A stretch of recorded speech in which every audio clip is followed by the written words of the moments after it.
네, 안녕하세요. 강건행이라고 합니다. 그동안 이제 미스터리 협회에서 모임이 있다는 것만 계속 보다가 이제 정자히 발표를 하게 돼서 반갑습니다. 오늘 맹 교수님이 제안하셔가지고, 그래서 제가 이쪽 분야로 한번 좀 하면 어떻겠느냐 해서 좋다고 하셔서 오늘 발표 준비한 내용은 중국에서 이 80년대, 90년대에 걸쳐가지고 엄신이라는 유명한 기공사가 있습니다. 혹시 아세요? 엄신, 얀신. 그 엄신이라는 기공사와 칭화대학교의 여러 교수들이 협력을 해서 실험한 결과들인데, 그 결과들을 보면은 기존의 물리적 개념으로는 설명이 안 되는 내용들입니다. 그래서 그거를 어떤 실험 결과가 이제 발표됐었는지 한번 살펴보는 것으로 준비를 했습니다. 다음.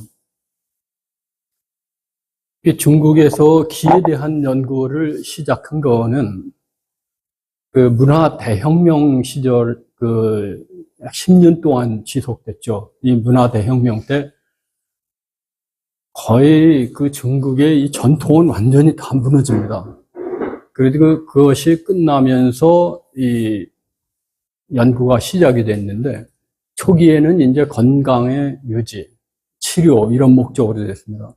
이거는 이해가 되는 게 그 당시 중국이 워낙 의료 현황이, 그러니까 상황이 열악했기 때문에 이런 방법으로 건강을 유지한다라고 이제 했었던 것 같고요. 근데 이런 기 불 때 이런 80년대 그래서 중국의 바람이 두 가지가 불었다 그러는데 하나가 주역 열풍이고 하나가 기공 열풍입니다. 그러니까 주역하고 기공에 대한 관심들이 쫙 올라갔고 그래서 상하이 중의연구소하고 고능 물리연소, 고능은 이제 고에너지입니다. 이 에너지를 중국에서 능으로 번역을 해요. 그래서 하이 에너지 피직스죠. 여기서 이제 처음으로, 이게 뭔가 신호가 잡힌다, 이런 얘기가 이제 발표됩니다. 그래서 1981년에 칭화대학교에서 기공과학연구조를 설립을 해요. 그래가지고 이제 연구를 이제 시작을 하죠. 그리고 동시 비슷한 시기에 중국 인체과학학회, 중국 기공과학연구회에創立이 됩니다. 79년에. 그리고 이제 86년에 중국 기공과학연구회가 설립됩니다. 그래서 엄신이 그때부터 연구를 협력을 하죠. 그리고 87년에 인체과학연구원이 설립됩니다. 인체과학연구원은 이제 그 당시는 공식적인 그 연구 조직이었어요. 그래서 그 이사장이 첸세선 전 학생. 이제 물리 쪽에서는 굉장히 그 중국에서는 유명한 분입니다. 이탄 일성이라고 그래서 이탄은 원자탄, 수소탄, 일성, 인공위성. 이 세 가지를 개발하는 데 있어서 이 리딩을 했던 사람입니다. 그래서 이 사장이 그때 인체과학연구원의 이 사장을 맡을 정도로 상당히 많은 관심을 갖고 그렇게 진행이 되다가 2000년 되기 전에 법륜공 아시죠? 법륜공. 이 파룬궁 사태 때문에 이거 기공 뒀다가는 안 되겠다 해가지고 다 중단시켜 버립니다. 그래서 인체과학연구원도 제가 국경까지 가서 찾아가서 사람 만나고 했는데 그때 이미 벌써 문 닫았었어요. 중국 사범대학교 안에 있었는데 이때 이제 시작됐던 게 이제 이 당우라는 소년이 있었는데 사촌성에서 귀로 글자를 읽는데 신문에 나오고 막 했었습니다. 귀로 글자를 읽는다는 게 이제 믿기진 않겠지만 저는 제가 우리 정신과학학회 처음 창립할 때 95년쯤 중간에서 손으로 글자를 읽는 아이를 갖다 직접 실험을 했었어요. 그래서 그때 이제 그 실험을 여러 가지로 확인을 했었습니다. 그러니까 이 손으로 읽는데 이제 이 알루미늄으로 막아서 읽나 뭐 이렇게 했는데 다 읽더라고요. 이제 이 81년에 이제 인체 특이공능과학 토론회에서 500명이나 참석할 정도였어요. 그래서 이런 그 배경 아래 시작했다가 이 법륜공 때문에 그냥 딱 날라갔죠. 다음. 그때 이제 인체과학연구원의 이 사장이었던 첸서센 이 사람이 아까 말씀드린 대로 이탄 일성의 아버지입니다. 원래는 이 사람이 34년에 상해 이제 교통대학을 졸업합니다. 이 교통대학이 중국의 이제 5대 명문대학 중에 하나입니다. 이제 MIT 졸업하고 칼텍에서 이제 PhD 하고 39년도부터 이제 계속 그쪽 로켓 분야에서 이 Jet Propulsion Lab, JPL에서 일하면서 이 로켓 분야 연구를 계속합니다. 게다가 55년도에 이제 미국에서 이 메카시 열풍 불 때 이 사람이 이제 원래 공산주의자라는 이야기도 있습니다. 그래서 거기서 이 추방돼 가지고 중국으로 돌아와서 이제 그때부터 이제 중국의 이제 원자탄, 수소탄 개발을 이제 이끌게 됩니다. 이제 여기서 이런 것 때문에 이제 이 사람에 대해서 이 중국에서는 상당히 굉장히 높게, 그러니까 존경을 하는 거죠. 그래서 이제 이분이 유상기공학 이론을 주장합니다. 유상기공학. 비슷한 생긴 기공학인데 그 다음에 설명을 드리겠습니다. 다음에.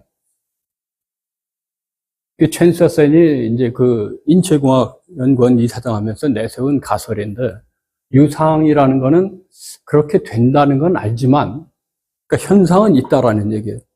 왜 그런지는 모른다. 그러니까 유상기공학이 있다는 건 인정을 하는데, 이게 왜 그런지는 우리는 모르지만, 그래서 그런 걸로 이 같은 의미로 유상중의학이란 말도 씁니다. 이제 천인 합일의 정체관이다. 이런 얘기를 해요. 21세기는 지력전의 시대다 하고. 그래서 이때 첫째로 이야기하기를, 첫째로 특이공능, 특이공능은 초능력. 둘째로 기공, 셋째로 중급의학. 이 세 가지를 갖다가 더 발전시켜서 인체과학을 창조해가지고 과학혁명을 일으키죠. 이 정도로 이야기했으면 굉장히 기대를 많이 했었다는 얘기죠. 새로운 학문의 돌파구를 볼 수 있었다는 거예요. 그래서, 그래서 인체 공능태 가설을 얘기를 합니다. 공능태라는 게 어떤 상태인데, 공을 발공할 수 있는 상태. 그래서 그때 이야기한 게, 이 인체는 여러 가지 공능태가 있는데, 보통은 우리가 정상 상태지만, 각성 공능태, 경기 공능태, 이거는 스포츠 운동선수들이죠. 수면 공능태, 감각, 경각 공능태, 기공 공능태, 특이 공능태에서 유상 공능태, 이런 이론을 갖다가 이제 가설을 해서 이야기를 합니다. 그러니까 이 제어의 중심은 대뇌지만, 인간의 의식작용에서 인체가 하나의 상태에서 공능태로 다른 게 이제 옮겨가고 할 수 있다라는 이야기를 이제 주장을 하죠. 특이 공능을 의료, 진단, 농업, 가속교육, 광물 탐사, 국방, 가속교육이 이제 빠르게 배우는 거, 이거 전부 다 이 내용들이, 잠깐만요. 앞에서. 이 내용들이 다들 결과를 놓고 보면 미스터리한 것들입니다. 이게. 그 결과는. 다음에. 여기 이제 사진에서 저기 맨 왼쪽에 있는 분이 육조음 이제 루조인. 그리고 오른쪽이 첸서센.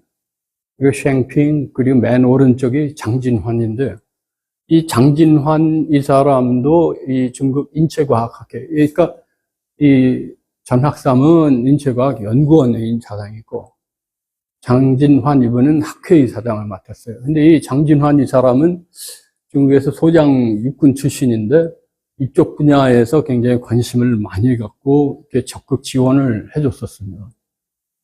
이제 요 사진은 북경 고에너지 물리연수에서 이제 엄신이 처음 이제 이 시작을 한 다음에, 그리고 이 50년생입니다, 엄신이.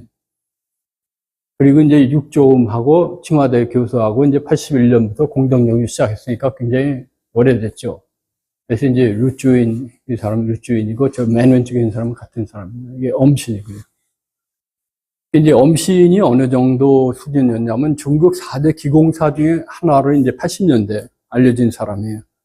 그래서 엄씨는 한국에 온 적은 없습니다. 근데 계연환, 왕리핑, 장보성, 왕리핑은 한국에 온 적이 있었고, 이 네 사람이 이제 이 기공하는 사람들은 이 네 사람 이름을 다 잘 압니다.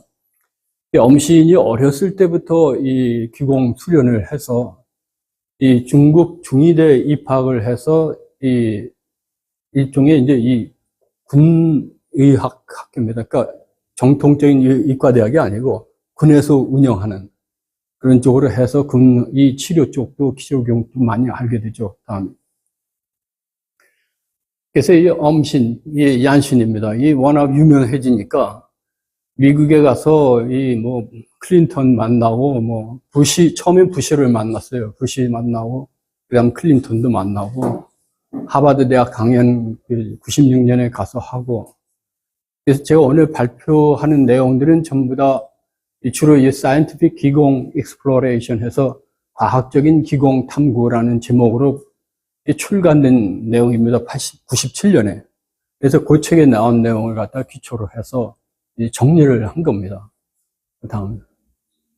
이제 그 결과를 이렇게 보면은 이 손바닥에서 이 손바닥 가운데 있는 혈이 노궁이죠. 이 노궁에서 이 오른쪽 보면은 이제 이 아웃풋 볼테이지입니다. 전압을 갖다 이제 측정을 한 건데 여기서 발공하면서 어떤 변화가 일어나는가 하면 발공할 때 이렇게 쭉 변화가 일어나요. 종료되면 끝나고. 그러니까 이 기공사에 대해서 이 노궁에서 어떤 신호가 나온다는 걸 이제 처음 적외선을 갖다가 이제 측정을 한 거죠. 그러니까 이거는 그러면 그 뭐 온도가 올라가면 나오는 거 아닌가 이렇게 볼 수도 있어요. 근데 하여튼 이것을 측정을 하고 다음.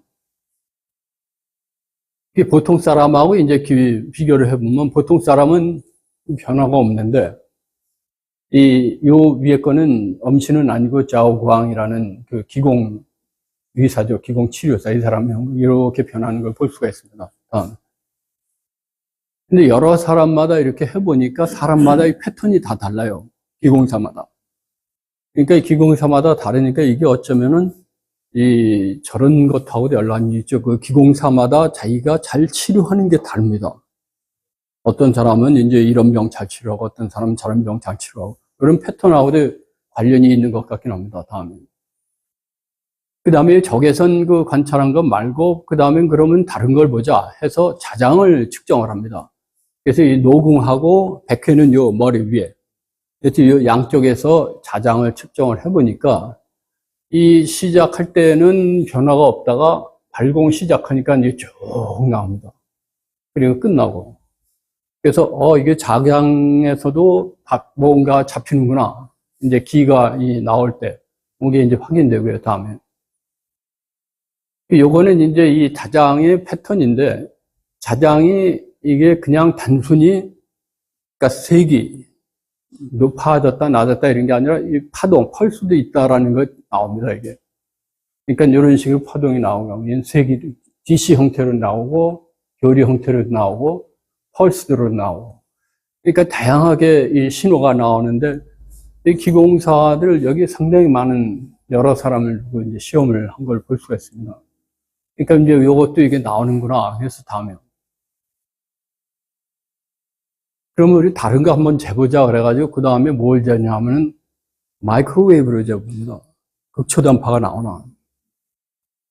근데 여기서 이 안테나 이제 온도를 재는 거죠. 이 안테나 온도가 이 마이크로웨이브니까 전자파 이제 그 안테나를 잡은 겁니다. 그러니까 발공 개시하면서 이제 뚝 떨어지는데 0.4도 올라간 게 확인이 됩니다. 그 다음에. 그래서, 다음, 넘어요. 이 마이크로웨이브 시그널을 이렇게 이제 보니까 여기서 이제 시간이 이쪽에서 이렇게 흘러갑니다. 그래서 발공 개시 안테나 온도가 이번에는 1.95도까지 올라갔다가 이제 내려가고요. 이렇게 안테나 온도가 올라갈 수가 없는 거죠, 이게. 그냥 가만히 있어야 되는 건데. 그 다음에. 그래서 지금 이제 적외선, 자장, 극초단파, 마이크로웨이브, 그럼 음파도 한번 재보자 이제 시작이 된 겁니다. 그래서 이제 사운드, 시그널 이렇게 재는데, 요 맨 아래 이제 이 신호가 여기 이제 무향실에서 배경 잡음입니다. 그래서 배경 잡음 잡고, 보통 사람을 보니까 이런 패턴이 나옵니다. 이게 이제 50데시벨 나오고. 근데 이걸 갖다가 이제 이 기공사가 발공을 할 때 재보니까 굉장히 76.5데시벨 이렇게 높은 신호가 나와요. 근데 이제 사람이 들을 수 있는 게 20Hz가 맨 아래쪽 한계니까 그보다 낮은 저주파 영역의 소리가 나오는 거예요. 소리를 내지 않았는데, 발성을 하지 않았는데. 아니, 발공만 한 겁니다. 발공만 했는데, 육성을 바라거나 그런 거죠. 그런 건 아니고요. 근데 여기서 76.5데시벨, 제가 그걸 왜 말씀드리냐면은 76.5데시벨이면은 이거 굉장히 큰 노이즈입니다, 이게. 보통 견디기가 쉽지 않은 노이즈인데, 여기 사람이 못 듣는 저주파 영역이니까 이게 그냥 모르고 그냥 지나가는 거죠. 그래서 이렇게 초저파 쪽이 이제 나오는 것도 확인이 되고요. 그래서 그 다음에 그러면은 이게 이제 직접 사람이 기공사가 나오는 신호들을 봤거든요, 지금까지. 그러니까 적외선, 자장, 극초단파, 그리고 이제 음파. 근데 요 실험이 이제 있으면서 기공에 대한 연구가 한 단계 바뀌었다, 이렇게 얘기를 합니다. 그게 뭐냐면은 기공사에서 오는 신호가 아니고 기공사가 발공하는 신호가 물질과 반응하는 그런 결과가 얻어진 거예요. 그러니까 이 기에 의해서 물질의 구조가 바뀐다, 이렇게 얘기한 건데, 이런 쐐기 모양의 액정, 이제 액정이 이제 보통 우리 계산기 쓰는 게 다 액정으로 전압 걸었다 말았다 하면 색깔이 변했다 나갔다 하죠. 그 액정 가지고 이제 실험을 한 건데, 여기서 이 웨지 타입이기 때문에 빛이 불로 갈라집니다, 이게. 그래서 여기다가 이 기공사가 이제 이 액정에다가 기를 갖다가 발공을 합니다. 그랬더니 어떻게 되느냐 하면은, 이 다음 슬라이드. 이 빔 O하고 E의 위치가 변하지 말아야 되는데, 발공하니까 이 위가 인텐시티가, 이 강도가 3개가 바뀐 거예요. 그러니까 이게 어떻게 해서 빔 강도가 바뀌냐. 한쪽은 세지고 한쪽은 약해진 건데, 그러니까 요 실험은 우리 왜 그런지 모른다. 근데 어쨌든 기에 의해서 어떤 변화가 일어난 게 이제 처음 확인된 거예요. 다음. 그래서 그 다음엔 실험을 어떻게 했느냐 하면은, 아까 그 실험은 가까이서 발공을 한 건데, 이 실험은 3m 떨어진 거리에서 했어요. 근데 3m 떨어진 거리에서도 해보니까 이 세로축이 강도입니다. 인텐시티. 빛의 강도인데 빛의 세기가 픽이 나와요, 이게. 변화가. 그래서 이거 원격으로도 되는 거구나. 이제 그 다음에. 그래서 거리를 늘려보자. 그래가지고 아까 3m에서 7km를 늘려요. 7km 떨어진 거리에서 발공을 하면서 이제 이 인텐시티가 어떻게 변하나 보니까 7km에서도 신호가 이렇게 변하는 게 확인이 됩니다. 그래서 이게 뭔 일이냐. 그 다음에 그래가지고 과감하게 2000km로 도전합니다. 우리나라에서는 못하는 거죠. 그러니까 이제 이 측정기기는 북경에 있고 엄신이 이제 저기 충경 그쪽에 가 있으면서 발공을 합니다. 그러니까 전화로 이제 이렇게 발공합니다 하고 이제 측정 개시하고 발공 끝났습니다. 이제 이런 식으로 했는데, 보시면 저 맨 위에서 내려올 때 이 변화가 이제 이렇게 일어나죠, 이게. 그 다음에 끝나고 나서 다시 평해지고. 그러니까 여기서 이 2000km라는 의미가 갖는 게 상당히 두 가지 의미가 있어요. 하나는 원격으로 2000km라는 거 하고, 그 다음에 얀신이 2000km 밖에 어디에 있는 줄 알고 그걸 보내느냐 이거죠. 그러니까 그게 만약에 우리 상식으로는 2000km라도 무슨 에너지를 보내면은 2000km 바깥에 이렇게 다 영향을 받아야 되는데, 요거 하나만 이제 탁 짚어서 그냥 영향을 받으니까 그 실험을 어떻게 하느냐면 책상 위에 몇 미터 떨어진 데 샘플 2개를 놓고 어느 한쪽만 발공을 해서 영향을 받게 만들어요. 그러니까 이게 어떻게 이게 가능하냐 이거죠. 그러니까 거리하고 이 목표, 위치 그런 의미를 갖고 있습니다. 다음. 그런데 지금 저거는 뭘 측정한 겁니까? 보이지도 않는 거죠. 2000km 바뀌니까. 근데 이 측정하는 게 뭘 가지고 뭘 측정한 거예요? 아까 그거 하고 레이저 강도. 레이저. 예, IP, 인텐시티. 이런 거 뭐 아무도 말을 못 하는 거죠. 잘못됐다, 측정 잘못될 수 있다. 이건 이미 그 전에 다 실험을 해서 확인했기 때문에. 다음 슬라이드. 그래서 그 다음에 그러면은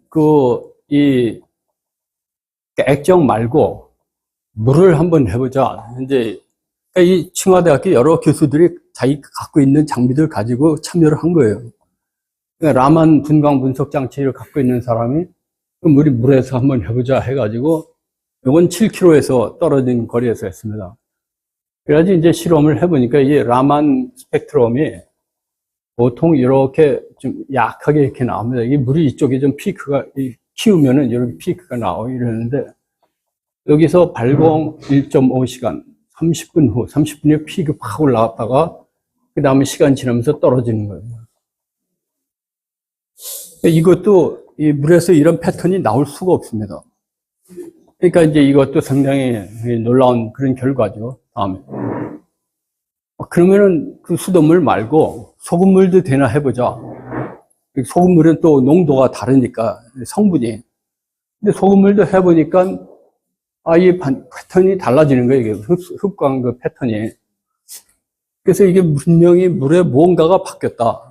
이제 라만 스펙트럼의 특성상 물의 구조가 바뀐 걸로 이게 보는 거죠. 다음에.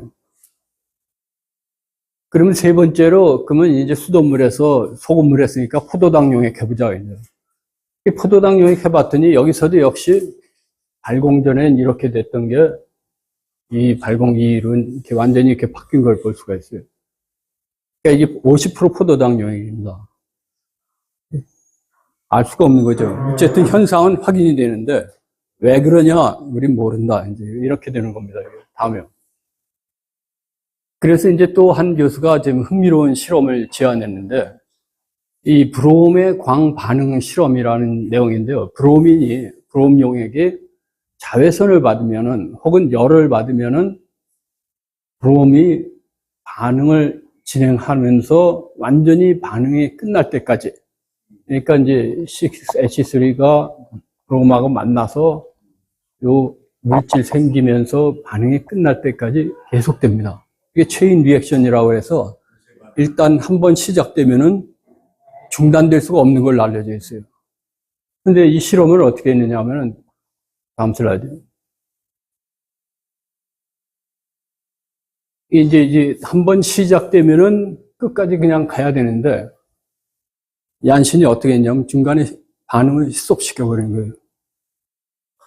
그러니까 이 화학한 사람은 아니 이거는 체인 리액션이라서 이 헥산하고 브로민이 만나서 반응이 일어나면 그거는 그냥 그대로 쭉 끝까지 가는데 중간에 이게 멈춰진 거예요. 그러니까 이것도 뭔가 화학 반응을 컨트롤할 수 있구나. 화학 반응을 컨트롤할 수 있는 건데 어떻게 하는지는 모르는 거죠. 그다음에 그래서 이걸 또 다른 교수가 이제 그러면 세포 막 구조 변화가 일어나는지 한번 봅시다. 그래가지고 이 세포 막 구조를 갖다가 이제 이 인지질 구조죠. 이거 가지고 이제 실험을 합니다. 그래서 다음 슬라이드. 그래서 열 분석을 해놓으니까 인지질체를 갖다가 이제 발공을 한 다음에 발공 전에는 이제 이제 열 DSC로 이게 분석을 한 겁니다. 그래서 열량 흐르는 건데 발공 전에는 플랫했다가 발공되면서 이 온도에서 열이 흡열 반응이 이제 일어나는 쪽으로 바뀐 걸 볼 수가 있어요. 그러니까 이게 6kg 원격 발공한 것도 있지만 세포 막도 변한다라는 얘기예요. 그러니까 물론 이제 지금 액정도 변하고 물도 변하는데 세포 막도 당연히 변하겠죠. 뭔가.